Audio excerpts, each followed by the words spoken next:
Welcome back to the Popcorn Perspective. Today we're gonna go over Rings of Power Episode 6, Season 2. AK, give me your thoughts. Yeah, I think I've thought about most of this season. A lot of the season, or a lot of this episode was so good, but then unfortunately, due to stuff that happened in season one and early this season, a lot of the plot lines are feeling flat, and we can get more into that once we get breaking down each storyline. But ultimately, I love this episode. What about you?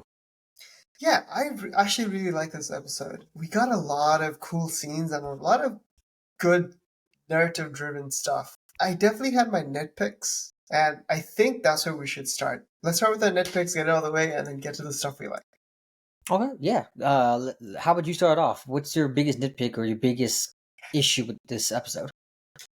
So the introduction of Tom Bombadil earlier this season, I thought was pretty good and pretty well done. Definitely, they kept it different than what we were expecting from Hmm. the books, but this episode was the one where it actually took me out for a second. And there's a line that he uses, and Hmm. he uses it to the stranger who I think we all know is Gandalf. And that line was something to do with who deserves to die and who doesn't deserve to die. Hmm. That exact same line was delivered by Gandalf to Frodo, talking about Gollum and why Frodo should be empathetic and try and see a better version of Gollum. Gollum. Gollum. Yeah, Gollum. That delivery of the line makes sense. In this scenario, Tom Bombadil is saying, hey, Poppy and Nori, yeah, if they die, some people deserve to die, some people don't deserve to die, but they're dead. And I didn't like, I felt they're trying to pay so much homage to Lord of the Rings, and it's just falling a little flat for me. This show So does so I good when it's doing its own thing instead of trying to going back and trying to remind us of this great thing which is Lord of the Rings. It's not that. no, and I definitely see what you're talking about, and I agree. That line. I hate that line. In my opinion, I know you said they're trying too hard to be or to make narrative callbacks to Lord of the Rings, but for me, it felt like very much of Empire Strikes Back, where you have Luke training with Yoda and then gets a vision of Darth Vader massacring Leia and Han, and he's like, "Oh, I need to go back. I need to save them in Cloud City." Mhm. And Yoda's like, "Well, if you go there, there'll be a off chance that you might die and you outlast hope, and we need you to train here." Instead of this, Tom Bombadil was like, "Well, you have two paths in front of you. You can save Nori and Poppy, or you can let them die and fight the Dark Wizard.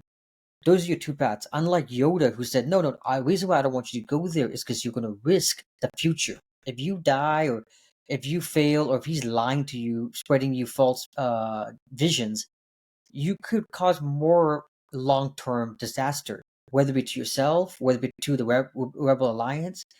And it felt more underst- understandable. It felt like a Yeah, proper, tug of war, like in his head. Rescue my friends where they may not even be in danger, and I could potentially risk the whole Rebel Alliance versus save Poppy and Minori, and there's no real downside just yet because we know how Sauron and the war ends. So I think because we know how it ends, it kind of defeats the whole save or yeah. I think for me, it was a defining moment for Tom Bombadil, and they fumbled it by that agreed. saying. Tom, from everything that I've seen, he'll go out of his way to protect innocents or like help people when he can. And it just that line really grated me, and I wasn't a fan of it. So last season when Ganda the It's stranger, Gandalf. yeah, told Nori like when they're traveling at the end of the season, and she's like, "Oh, well, which way do you know which way to go?" And she's like, "Oh, just use your nose because your nose always leads you the right Mhm. direction." That's a great way to play on a Yeah, previous Gandalf quote because it's not a yeah, word for that's word line perfect. delivery, but it uses something that Gandalf has once upon a time said, but Yeah, changed but instead of line for line, word for word, it has a different meaning behind it. This exact same meaning, but kind of makes Tom look like a dick. which Yeah. Tom No, Bombadil, he's a prick, but that's because he's just overly friendly. Like I know I started talking to you like I started watching Ted Lasso. That's mhm. basically what Tom Bombadil is in the books. He's just someone who's very very nice and very very happy, and nothing can bring him down. Where he's obviously annoying to the fault, but he's doing it because he understands what you need to pass or to move forward. Yeah. So that was definitely one of my big ones. How about you? Anything that No, yeah, grading the season yeah, episode? Numenor. I no, yeah, this episode, Numenor. I know I mentioned multiple times this season alone. I love the Numenor set piece. I Yeah. love the characters. I love what's going on, but it just feels so rushed. So last episode we get Farazan being crowned king, and he mentions briefly how he's jealous of the elves, and he believes the elves are mocking them by putting that statue that you can't travel this far west because that's where we live and that's where we born at, we birth and all that fun stuff. He's like, I want that. I want their immortality. I want that longevity that they have. And I loved everything they're doing with the whole Numenor plot as a whole. We slowly, it only took us a season and a half to understand what Farazan's character is. We still don't even understand Elendil's daughter all that much. She now has a sympathetic, and she's like, "Oh, Dad, I'm sorry that I'm kind of the one who put all this in place." She never mentioned her best friend who died last episode. She still seems to be on Team Farazan, even though she just realized like they just walked in doing my brother's funeral. So I feel like as much as I love the Numenorian storyline, it needs a lot more time to flesh out. Yeah. We're done with the season. We have 2 episodes left, and I couldn't tell you what the hell Farazan's actual policies is. Like, why is he that, I guess, negative on Mario? When last season, even though he seemed to be a silver tongue, he seemed still to listen to what Mario said. Now, all of a sudden, he did a 360. Like, I love the area. I want Yeah. more. 100% agree, dude. As you know, Farazan is one of my favorite characters. I thought in Mhm. season one he was definitely more of the exciting characters. They need to expand way more on him. And I hate comparing sci-fi TV shows to Game of Thrones. Game of Thrones is like S tier up until season 7 and 8. That show and the dialogue is brilliant, and it's so dialogue driven. Mhm. Numenor could be that. We could see a lot more political intrigue and a lot more cunning and deceit, but we're not seeing it. I don't know And where the time is going. I thought, just picking back off of that comparison you made, doing season one, when I watched it and we got a little bit of Numenor, and I knew Numenor was going to be a bigger player coming down the line. I thought that's what they were going to do. They're slowly just introducing them as characters, but then season two, I thought we are going to get a Yeah, lot more politics and a lot more, I guess, history with the Numenorians. And unfortunately, it just all felt like it's all great, but I want yeah, more. yeah. No, I know you. I know I'm saying within with like you. yeah, and I know within a Numenor, I know me and you were talking off camera earlier. You mentioned Farazan as a character that you had a little bit of issue with this episode. Yeah, no, but that's it, right? It's like with Farazan, it's I need more dialogue from him. I need him to Mhm. drive the narrative a bit more. Numenor is a huge player in Middle Earth, season 3, season 4, probably. And we need to really start connecting with some of these characters, and we Yeah, really are not. So yeah, I need because more dialogue by Farazan. Farazan. yeah. So I feel like that's one thing season one actually did pretty good at is towards the end of the season, at least 90% outside of whole Stranger and Hartford storyline, it all kind of came together. Numenor, the whole point of their plotline was to bring Sauron to the Southlands and to rescue the Southlands from the orcs and having Mount Doom collapse.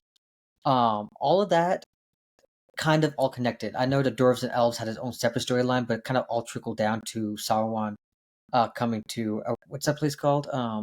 Eregion or Eregion. Yes, yes. yeah, This season, the Numenor, and at this point, we only have 2 episodes left. They've done no real movement to the overarching story that the show has done. Sauron mentioned a few yep. times that, oh yeah, Numenor scares him the most. Why?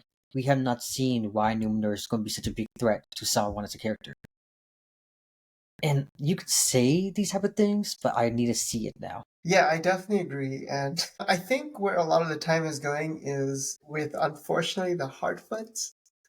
Even though we're getting less of them this season, if we had none of them, it wouldn't impact the story in any way. Mm-mm. It really wouldn't. Like, that's such a sad. Like, their storyline. And I have nothing against the actors. The Yeah, no, actors they're are good. fine. Yeah, The story itself is charming and cute, but it adds nothing to the story. It adds, like, now we and got Poppy and that nobody character, now a love story. About either one of y'all. are they trying to make us care just to kill him off next episode? Is that the point of this? Probably. That is probably what's going to happen. Is he's probably going to die, or what's going to happen is those two are going to start the first Shire colonies, which we get it. They're going to end up creating the Shire. Okay. Now, that's literally what the whole. That's literally what the Poppy and Nora storyline is. It From seems season like it, one yeah. to season 5, it's probably going to be them finding the Shire and bringing in all the Harbits and all of the Yeah. stores for the most part. And migrating them over, which I don't care. I'm sorry. Any I, other issues you had with I the think you Harfords? were mentioning the travel, right? Like how. Yeah. Um, Tell me why is it that Sauron can travel to not even just him, even Durin the Fourth or King Durin or Disa. Well, how can they travel to Khazad-dûm, to Eregion, back to Khazad-dûm, back to Eregion, in a matter of 10, 15, 20 minutes within an episode? But Galadriel and her travel yeah, I had to say with the accent that they do, but in her travel companion, uh, they've yet to make it to Eregion. Like, y'all left season 3, episode 3, and now it's episode what 6? 3 episodes later, Not, and you dude, guys just not only that, Sauron or Anatar, he literally saw the orcs camping out and he still managed to go to Khazad-dûm and well, back. that's in the opposite side. So that No, no, I in the get it, map, but I'm yeah, saying, yeah, how long yeah, are the yeah, orcs gonna wait there for? yeah. Why are they waiting there? Is it days? Is it weeks? Yeah, at this point, if he saw them in the beginning of the episode that the orcs were gathering and looks like they're probably building catapults and building manning the troops, and then in the morning of episode 6, midway episode 6, he goes to Khazad-dûm because they need more mithril. Towards the end of episode 6, he was back in I always forget the name. What's the place called? Eregion? Eregion. I'm so sorry. Yeah. He travels back to Eregion, and they still haven't moved. They're still just sitting there in a campfire, I these don't know these what they're goblins waiting and these for. orcs. And I'm just like, at this point, we gotta think. It's probably been about a week now. If he'd managed to go to Khazad-dûm, back to Eregion, back to Khazad-dûm, and apparently find Mithril, it has to at least be a week. I'll give them the benefit of the doubt. Maybe 5 days. This travel back and forth to take. Yeah, no, definitely. The travel that makes no sense at all. Like, we haven't seen quite a few of these characters, and they're still traveling. Who knows where? Where's Isildur? Should he not have made it here by now? Well, from my understanding, Isildur is just heading back to that colony with Theo, that Southlands colony. Did he not go with Erendil? No, he didn't go. Oh, But I wanted that bromance going on. Like, I thought it would I be did fun to too. piggyback each other. And it kind of makes me wonder then what's the whole point of this whole Isildur storyline? Like, I understand Isildur is going to eventually, be a king of Gondor, and obviously his dad's the first king of Gondor, but, like, he's going to be a big character moving forward, and we haven't seen him in 3 episodes. Yeah.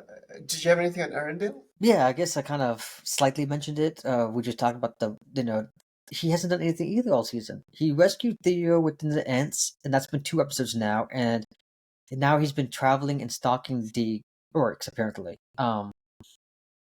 Who's looks like he's probably going to end up meeting them all in Eregion, which is fine. I guess he's finally going to connect with the bigger pieces, but like, as much as I love seeing the Ents and the Entwives, all of that could have been cut. Yeah, it did not serve a narrative purpose. No, the It was whole there Theo for. being kidnapped by the Sauron's humans, Southlands humans, and then get attacked by Ant, to get rescued by Arendelle, and then to go back to the camp. It was just there for filler. Yeah. It was a great, just end tribe. Amazing to see that slug, snake-like creature. That was a cool fight. But imagine if you take those 30 minutes out and focus on Númenor. Or any character building. No, I'm kidding. It looks like we're just shitting on this episode, even though we both actually liked it. So how about we start Okay, talking let's go about more things? positive. Yeah, let's be more How about we positive talk here. about things that we liked? Khazad-dûm, highlight of the entire freaking series, man. I love every character in there. Disa, Durin, King Durin, love Yeah. them. For me, the standout of this episode was definitely Prince Durin when he is. So at this point, Disa is telling Durin, "Hey, we need to overthrow your father. He's not making the right decisions, and he's being controlled by the ring." And that entire scene was so well done. Dialogue excellent, which is sometimes my nitpick for the show. But in this scene, it was great.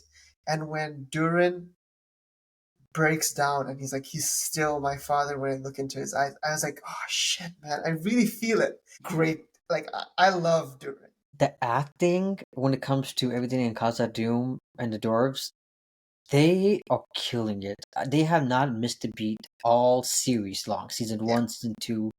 They have always been the most compelling and most interesting storyline.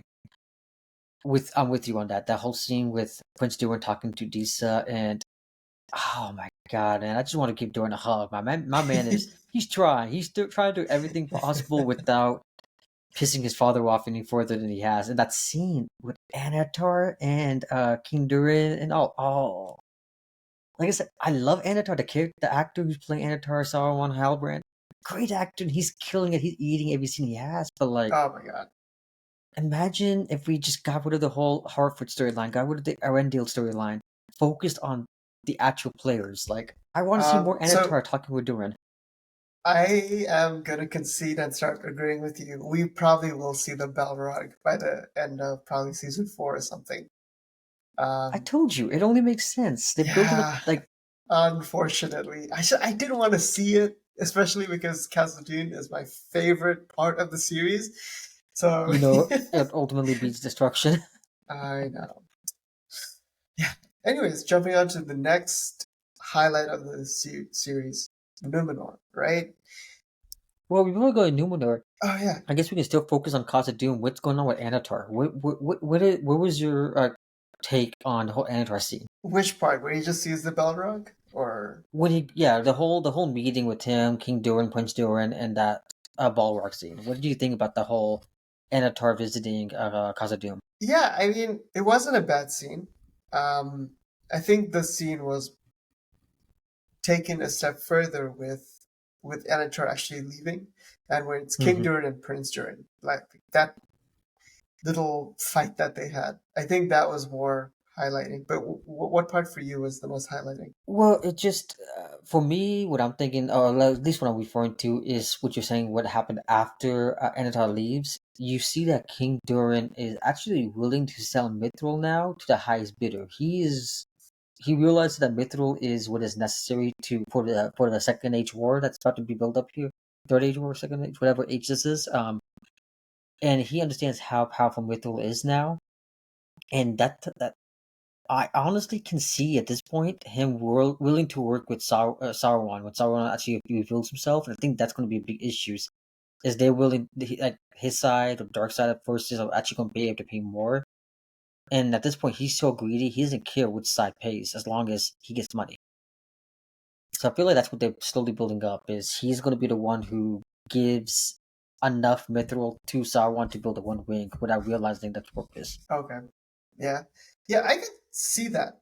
I don't think he'll actually work directly with Sauron. Well, not Maybe a directly, but version of unknowingly. yeah, Yeah. maybe a version of Sauron. But technically he's Yes. already doing that, right? So I mean, yeah, that is true.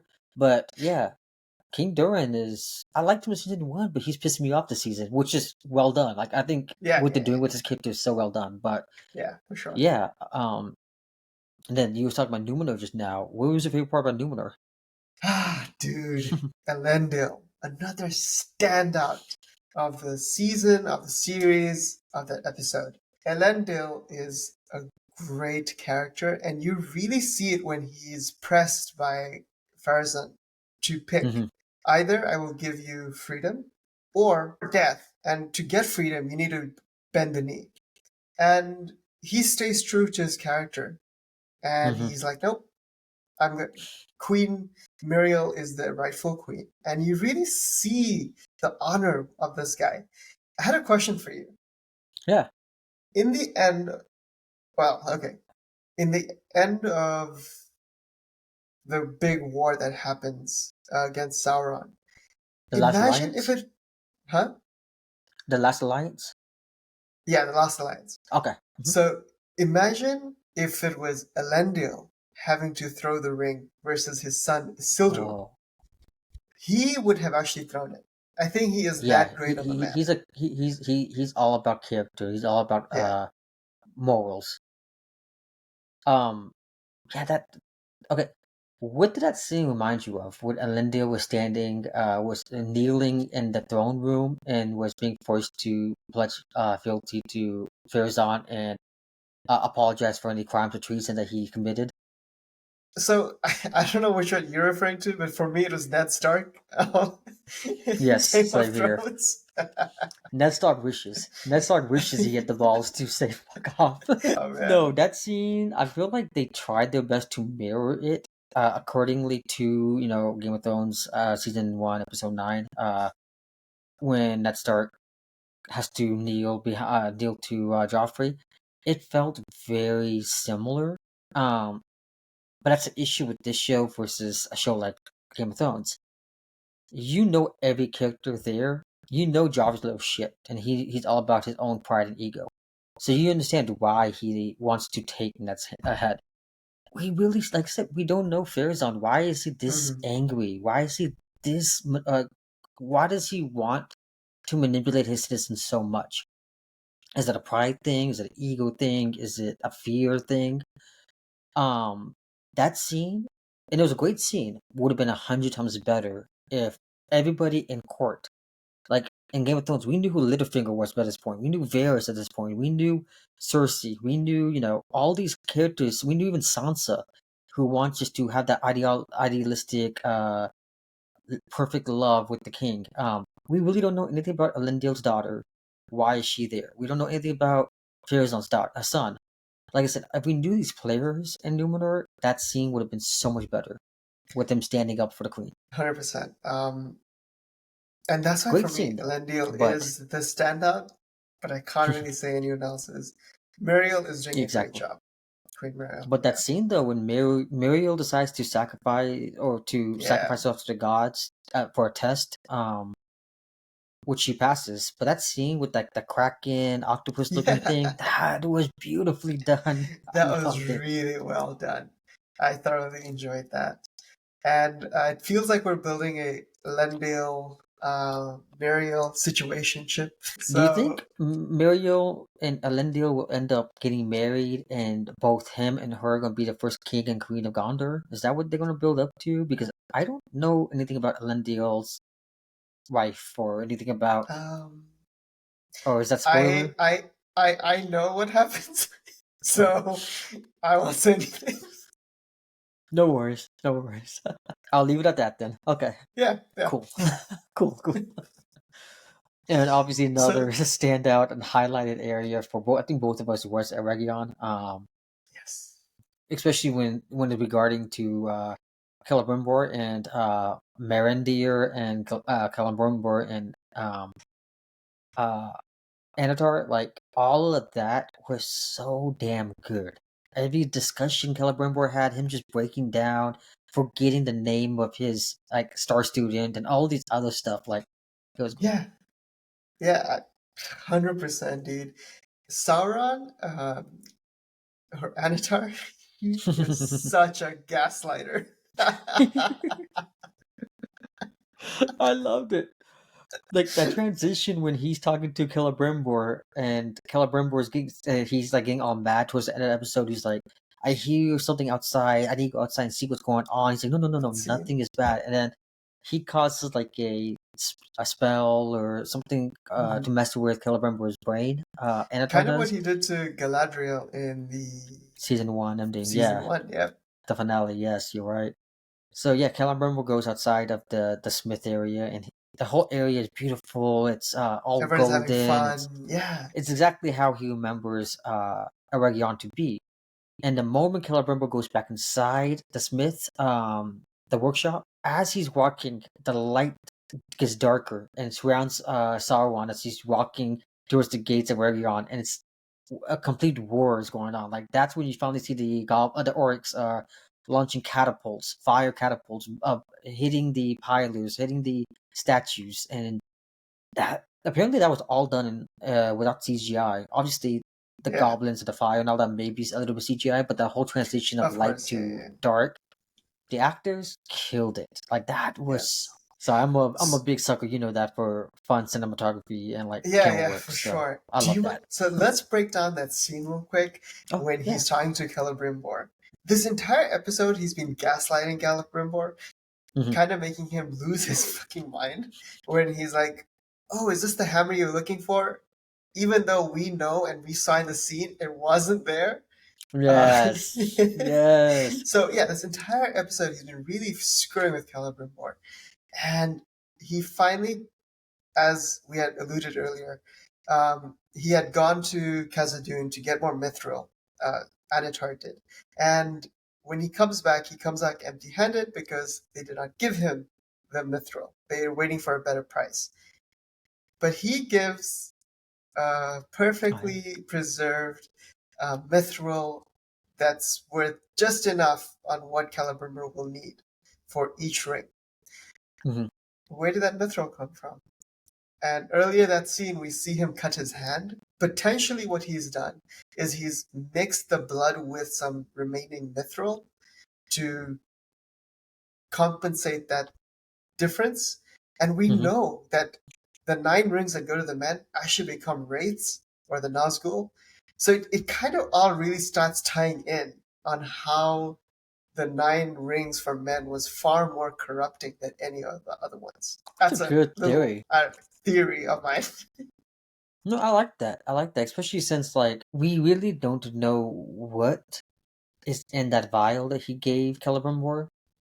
That's a good theory. I didn't even put two and two together about the blood because I forgot that he cut his hand while he was in Mhm. Khazad-dûm, and we really didn't get any payoff for that. So that would make sense if that is the payoff. Yeah, that's a really good theory. I did not think about that. I didn't put two together, so I like that a lot, and that makes perfect sense. The 9 rings and enough mithril for 9 rings, like that's a very specific amount, and the fact that they're not using any mithril here or like any like full unadulterated mithril like this. If this is mithril mixed with his blood, then it's definitely going to do far worse than what's doing to the dwarves. I can only imagine how. I mean, because and I hope that you go this route because the one thing they've been doing all show long is saying, "Oh, humans are weaker than dwarves and elves. Mhm. Humans are far weaker; and they can never control it." I kind of would like that if it's not like we never even test the humans. We automatically we immediately giving them like corrupted wings from day one. The It's not most like corrupted. Yeah. yeah, it's not like it's there's a power there that could potentially corrupt you. No, this is just straight up corrupted wings from day one. So we don't even know if the humans would have turned bad or good. Like I like that a They're lot. like, Yeah, yeah. Now they're like giving them a chance to yeah. potentially make the right decision. But yeah, no, that's a good theory. I like that a lot, and I love how the whole Aurelion plotline kind of ends. Is like I mentioned earlier, Adar basically gives the command to start war against Aurelion, and he launches the catapults. And that last shot, the final shot of the episode with the catapult launching, hitting the one of the towers, and just cuts to black. I'm like, oh, next week is going to be good. We're about to eat. Yeah. Hopefully. So these are my parting thoughts on this Yeah. episode.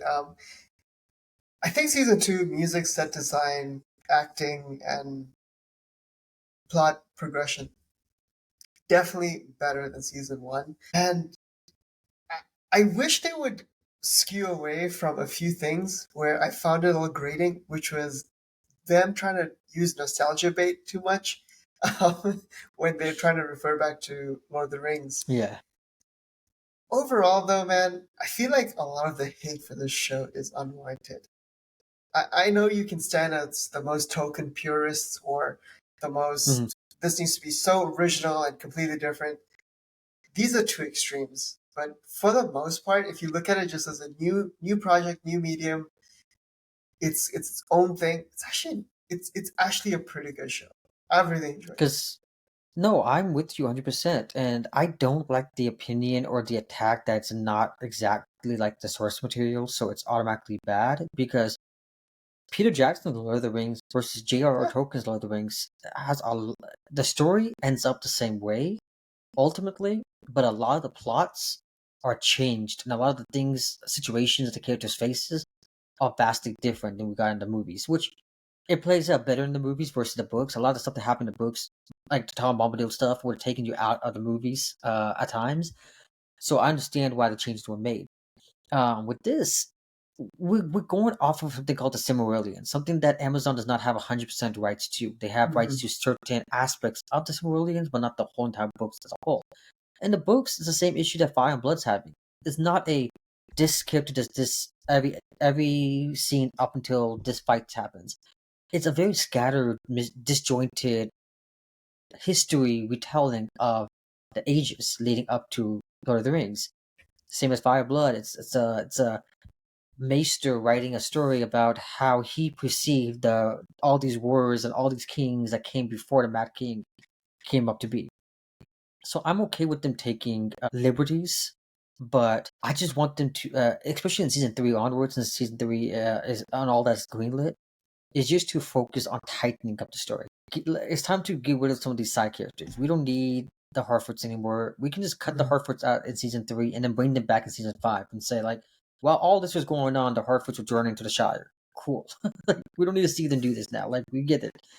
Even Arendir, I like the character. He's such a badass elf, and I'd hate to lose him unless he joins like Galadriel's company the whole for the rest of the season. Maybe that's fine. But if he's continuing doing his own stuff in the Southlands or in the Middle Earth, just cut it out. And I think that would make the show 10 times better if you focus on what works and scrap what doesn't work. Okay, for our latest segment, before we close off, what line do you think they're going to use from Lord of the Rings? I mean, if we're going to get Gandalf again next week, he's probably going to reconnect with Nori and Poppy, and they're going to say something about death, and he's probably going to say, "Well, death is just another beginning," and that's that whole line he had with Mary and Return of the King. We're probably going to get that. I think that's where they go. So I have one, and I think it's Oh, going to be really? Gandalf, and it's going to be "Fly, you fools!" I would be mad. Yep, because he's I going to get would the eagles to come save the stewards and Poppy and them, and then when they're leaving. about to fly, and then they think he's going to be captured by the black wizard or whatever, the dark wizard, and he's going to be like, "Fly, you fools!" That's going to happen. I'm thoroughly enjoying what we got so far, though. I'm really hoping the battle is worth the wait, and I hopefully it's good. That's all I gotta say. Hopefully this fight scene is worth it. Yeah, if you like theory crafting, like we briefly did this episode, go check out our Only Murders in the Building episodes. We do a lot of Yes. theory crafting in that. Yep, that's it for me. Yeah. Peace out. Peace.